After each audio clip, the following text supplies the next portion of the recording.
This is NC Spin, an unrehearsed discussion on issues of interest to North Carolinians. Now, here is your moderator, Tom Campbell.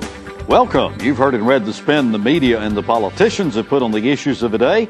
To get the correct spin on what's going on in North Carolina, let's introduce you to our panel of experts. They include former House Speaker Josephus Mavretic, Chris Fitzsimon from NC Policy Watch, John Hood from the John Locke Foundation, and former cabinet-level secretary and State Board of Education Chair Phil Kirk. We got a really interesting and thought-provoking show for you this week. We begin with the contract DHHS signed to turn over management of Medicaid to a private company. We'll talk about the prospects of Duke Energy buying out the 32 eastern municipal power companies. And we'll talk about a report showing North Carolina has a $4 billion repair bill to fix state-owned buildings. And as always, we ask our panel to tell us something we don't know. Let's get started. About the time we were learning that the Department of Health and Human Services would resolve enough of the NC fast food stamp problems to avoid a shutdown of federal funds, we also learned that DHHS had awarded a $3 million contract to essentially turn over virtually every aspect of Medicaid management to a private firm, including setting rates, auditing, budgeting, privacy concerns, and managing IT. In a memo to State Budget Director Art Pope, DHHS admitted it, quote, does not have adequate staff with the necessary experience and skills to properly manage the state's $13 billion a year Medicaid program. The current staff that's qualified is consumed with daily problem solving related to implementation of its Medicaid computer system NC Tracks and the Affordable Care Act.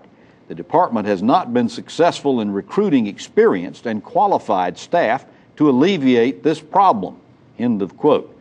John, there are two troublesome issues here. The first involves a $3 million single source no bid contract, but the second, and perhaps even larger, is that it seems DHHS is essentially throwing up their hands and saying they're incapable of running Medicaid. Is that how you read it?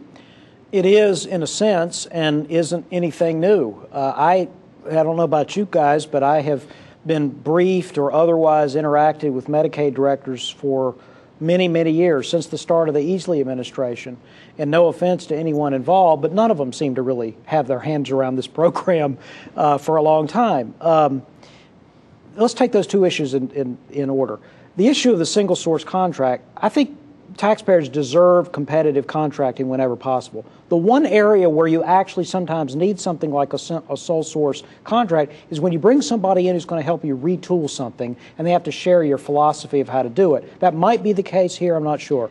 As far as the other is concerned, they need some professional assistance to get this reform process going. That organization has not had effective management for many years, as is evident by repeated problems, violations of federal law, all sorts of issues going on in that department. They obviously need help. Phil, you ran this department. You were secretary of this department for a while, so you have some knowledge about it. It was a lot smaller back then. I don't have a lot of knowledge about the Medicaid situation because we had the best state Medicaid director in the country, and I'm sorry, but she's not around any longer. But the thing about the contract, I'm generally a fan of privatization and turning certain things over to the private sector. Medicaid is not one that I would turn over to the private sector. But I thought this was a consulting contract, not a decision-making contract. You read the memo just as I know did. It. I would support it if it were more of a consultant, recommendations and so on, but not a action contract. The question a lot of people also are having, Chris, is the fact that we wouldn't have known anything about this had it not been for the News and Observer that caught on to it and asked for copies of the contract.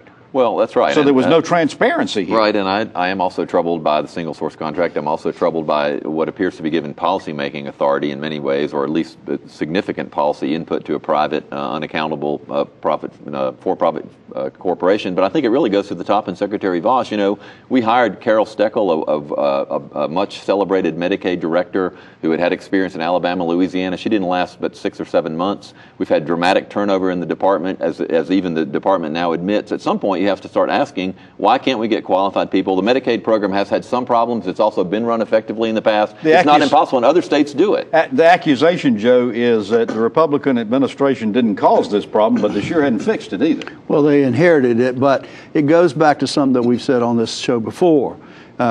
Because of the growth in the activities covered by DHHS, it's my opinion that it is no longer appropriate to have an appointed secretary, that we ought to have a council of state member elected statewide to run DHHS, because it is a classic case in two masters. Most of the activities that have the problems are federal activities which must be run according to the feds. We have other programs that are state which must be run according to the way the administration wants it run, and it simply is not manageable. Let's chase this rabbit just a second. Okay, so we got this private contractor essentially running Medicaid. What happens when the contract ends? Are we going to mysteriously find all of these qualified people that we need to find, John? I do not think that this contractor is being brought in to run Medicaid. I think the contractor is being brought in to reread the memos. I have read the memos. They're being brought in to help transition to a different team. Now, whoever that is and how it's set up is something that this consulting contract is supposed to lead us to. They're not going to just contract out the management of the Medicaid office for the next 4 years. That's not the plan. Well, I'll tell you what. Evidently, your reading of this is far different than mine, because that's sure what it sounds like. Well, I think this points directly to the heart of the problem, that we have an administration that wants to move in a direction. We have a federal government that wants to not only move in another direction, but wants to change the rules about once a month, and no one can get a handle of this. But there are states that are running a Medicaid program without these sorts of problems and turnover and crises month after month after month. There are plenty of states that are doing it, Republicans and Democrats. Chris, you just talked about one piece of DHHS. That's not all that DHS is trying to do. We're talking about Medicaid now, though. No, but you're talking about one part of this huge conglomerate of activities that simply is now unmanageable. Final comment, Phil. If it's unmanageable, and I don't disagree with you very often, but what person in his or her right mind would go through a statewide campaign to run a department like DHHS? Was that an announcement, Phil? I just don't think you'd get anybody that would run for that office as a council of state race. You're just trying to chase everybody else away from the race. I wouldn't take it to be appointed, much less you couldn't chase you that fast, huh? Well, you can watch NC Spin anytime you want. Just go to our website, ncspin.com, and click on the YouTube button on the right side of the page. We post each week's show on Friday, so you can view us anytime you like. And don't forget, NC Spin is now on most Time Warner cable outlets across the state. Check our website for the daily time and listings of these shows. And don't forget, you can follow us on Twitter at NC Spin Tweets or at NC Spin on Facebook. Keep the conversation going at ncspin.com. When we come back after these messages, we're going to talk about buying municipal power companies. NC Spin will return after these messages. The average consumer now is honest. They want to know just the facts. Well, really, they want to know if that animal primarily has had a life that is conducive to that animal enjoying its life. Our job is to produce a real good, solid calf. We keep them purebred out of purebred Charolais cattle, and we can keep them healthy. It's a low-stress environment, so that's my system. It's been a blessing.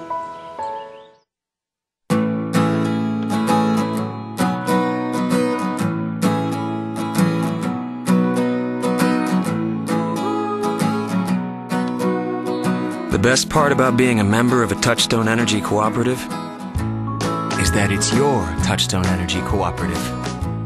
Learn more about the power of your co-op membership at togetherwesave.com. North Carolina's Touchstone Energy Cooperatives, looking out for you. We now return to NC Spin. There are 32 municipalities in the eastern part of the state who own and operate their own power companies, buying power, then reselling it to their residents.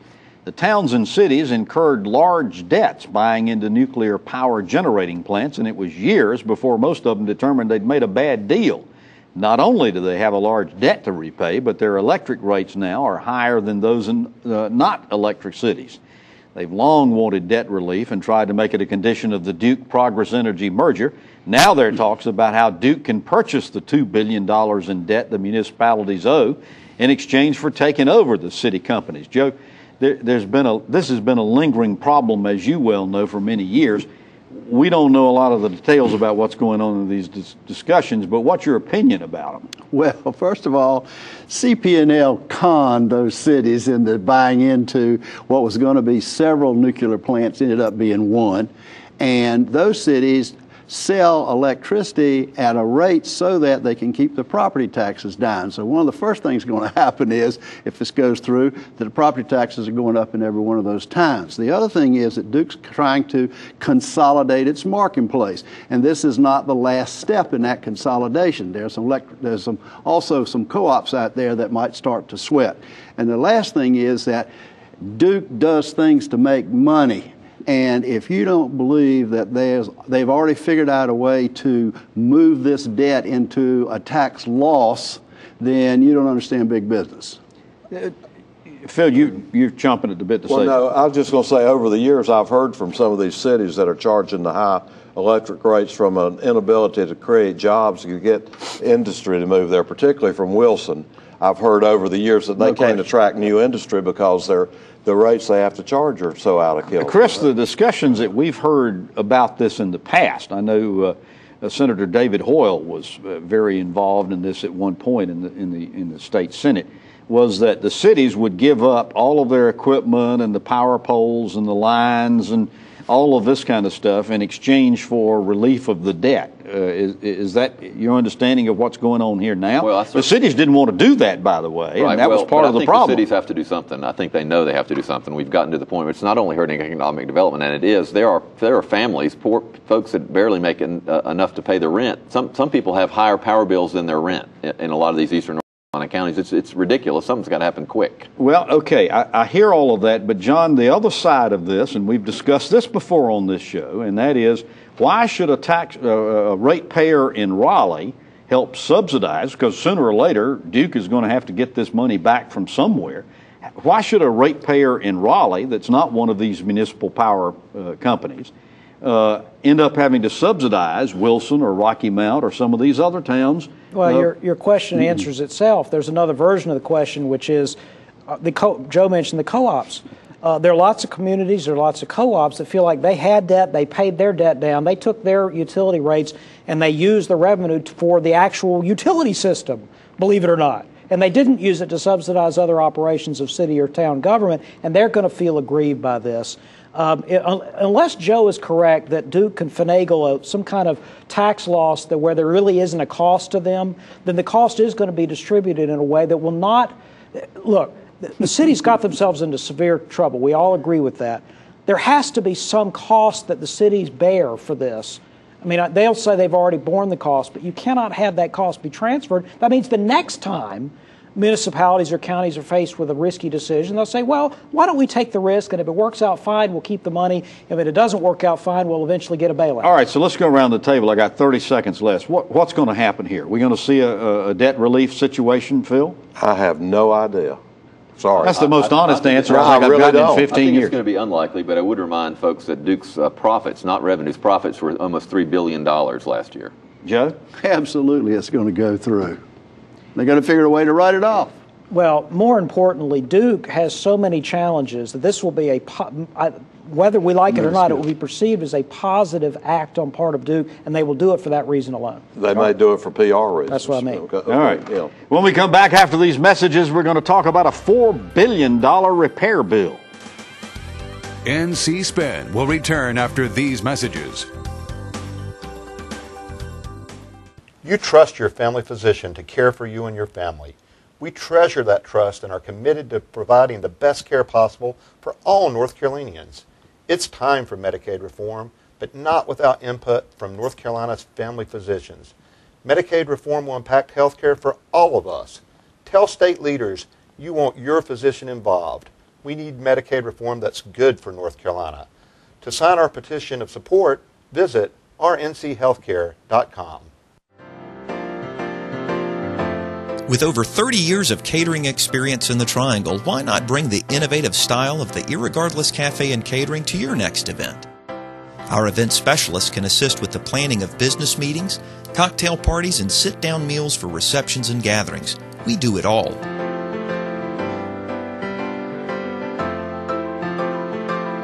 For your next event and special occasion, contact Irregardless Cafe and Catering. We now return to NC Spin. The State Construction Office reported to the Council of State North Carolina's facing more than $3 billion in repair and renovation bills, 3.9 as a matter of fact, because of deferred maintenance and repairs. Some state-owned office buildings are in such bad shape that the state agencies have started looking for rental space. The legislature annually provides for about $74 million a year, but the state's $25 billion worth of inventory buildings by traditional standards would require funding of at least $500 million a year. Phil, you've served as cabinet secretary in several administrations. This has been a problem, I'm sure, ever since you started serving in state government. Why haven't our leaders been willing to fund repairs and maintenance? Well, it's a low priority for several reasons. One, it's much more exciting to cut a ribbon and build a new building than it is to put on a new roof or to do some painting. But it's suffered a lot in the last several years because of the recession and because of the amount of revenue available in the budget. And so a lot of times the legislature will appropriate a small amount, like $150 million, but then the governor will rescind those funds during the year to try to balance the budget or to build up revenue. So it's even worse than the figures. And it's just not a priority. All right, some of the states that have had problems like this in the past have sold their buildings to private investors and then turned around and leased them back. Is that an option here, John? It might be in some cases. The argument is that a private landlord with a lease, that they have a huge incentive to keep that property in better shape. They have a financial incentive. They lose money if they don't take care of the building over 25 years. And the idea is that state, while of course the state loses money too, no individual thinks of it as my building that I better protect or I'll lose my investment. It's not the way the state government thinks. But the agencies pay for it. They ought to, but taxpayers are not making the decision. Chris, I keep going back in 1992 when I worked for State Treasurer Harlan Bowles. He said that part of the reason why we don't do this is because our budgeting is all wrong. He was advocating that we have the continuation budget, the expansion budget, and then a capital budget. And we did. We had one for years. Well, no, not necessarily as a third category like that. And he Sure we did. Oh, absolutely. They'd passed it separately, and there was a lot of debate about it. And that it include a certain percentage of the budget. They instituted also a repair and renovation reserve that was a formula. I remember that. All of that has, as Phil was getting at, a lot of that has gone by the wayside during the last two budget crises is really where it got erased.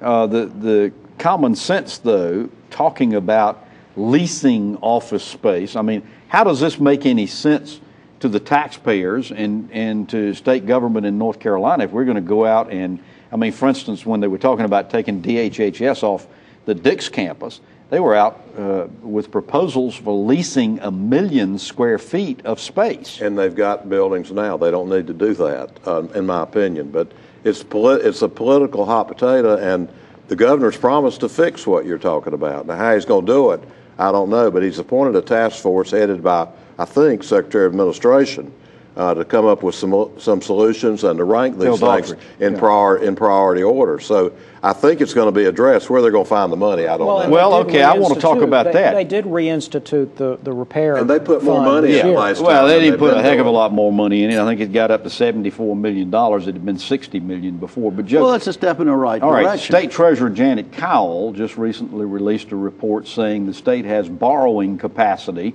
now of about $500 million a year. Mm-hmm. Do you think that, that the administration might be willing to propose that we go into debt to repair these buildings? And secondly, I'm hoping that if we went to some program like this large, they'd ask for the taxpayers' vote. Do you think the taxpayers would approve it? Well, first of all, the first piece, no, and the second piece, no. Because it's not going to happen. What I really would like to see is I'd like to see the administration say, let's diversify or redistribute government efforts around the state. It'd be a very good injection. So what are you going to do with these buildings we've already got? Injection. We're releasing a lot. We're releasing Exactly. a lot of space. Exactly. Yeah. And so I would like to see government sprinkled around North Carolina rather than concentrated. Get them out of Raleigh. Yes. It would help unemployment. Absolutely, it would. In a lot of ways, it has a lot of positive All right, effects. so I want to go around the table very quickly. What do you think is going to happen, John?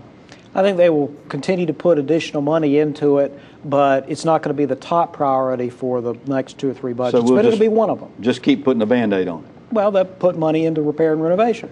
As the economy continues to improve, and I believe it will, the amount of money going into the fund each year will go up. I don't know how much. And also there won't be the temptation to rescind and take the money back. They'll go ahead and spend it. So do you not trust the $500 million estimate that people are saying we need for this? I don't have any. From the contractors who That's get the money? traditional rule of thumb for 2% of the cost of your Well, I think capital budget. I'm not sure a bond issue at some point doesn't make sense. The problem is there are a lot of other needs in the state that will trump these every time, whether it's school construction, whether it's highway construction, and we certainly don't have enough capacity to do Joe, all what's this. going to happen? Oh, well, I think Governor McCrory has inherited 25 years of poor management of state buildings and equipment, and I think he's going to take a long-run view and try to fix it in about 15 or 20 years. All right. When we come back after these messages, we'll ask the panel to tell us something we don't know. NC Spin is brought to you in part by the North Carolina Farm Bureau. The Farm Bureau and Agriculture. We keep North Carolina growing.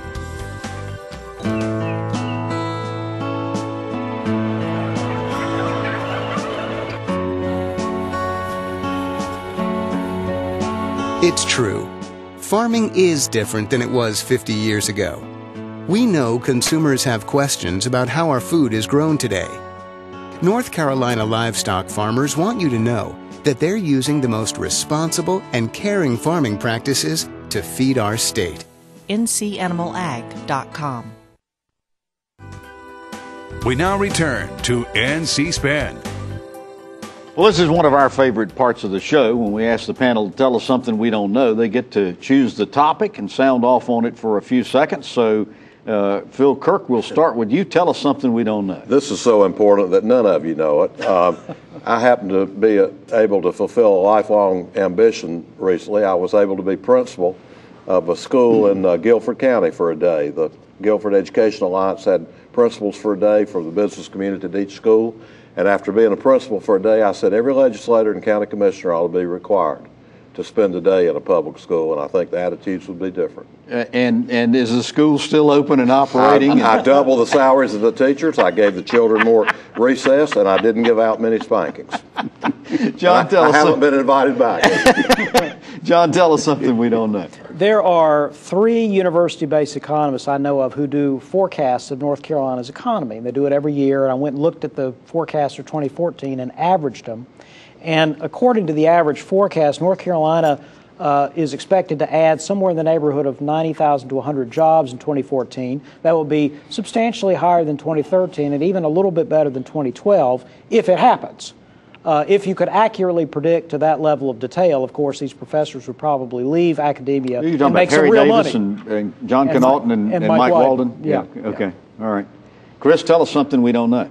There was 173 state employees have lost their jobs, will lose their jobs in eastern North Carolina in the early intervention program run by DHHS that helps at-risk kids with disabilities, primarily developmental disabilities. They're consolidating a lot of offices. There's a lot of controversy about how those kids are going to be served, how far the parents are going to be have to drive to get the services they've had for years. I think you're going to hear more about that. Joe, tell us something we don't know. I think sometime this year, the average American is going to begin to understand what it would mean if the American dollar ceases to be the world's reserve currency. And there's been some talk about setting up another world currency. Well, I understand that. We're gonna begin to understand what a massive national debt really means. All right, we got a few seconds left. The filing deadline is over. The candidates now are set in place. When are we going to see the really active part of the campaigns for the May primary taking place? Are they going to launch right out of the gate, or is this going to be something where we'll be waiting until April before we start seeing some real action, John? Obviously, most of it will happen in the home stretch the last month of the primary campaign, but a lot of these candidates have already been campaigning through mail since the beginning of the year. And raising money. They don't have a lot of time. I'm talking now about legislative candidates. Well, Tom Tillis said, he wasn't going to do anything until March except raise money. I'm talking about the lower ballot races. Yeah. They don't have much time to raise money for the primary, those that have primaries. So we're going to have heated primary contest? I mean, is this going to be another hotly contested, divisive primary season? Several very competitive congressional primaries where basically the congressperson will be picked in May. All right, well, you've heard our spin on the issues of the day. To stay informed all during the week, give your opinion, read our column, visit our website, ncspin.com, or catch us NC Spin on Facebook. And we hope you'll join us next week when we take on more issues of interest to the people of North Carolina. Until then, stay informed and watch out for the spin. Join us next week and get the spin on issues facing our state.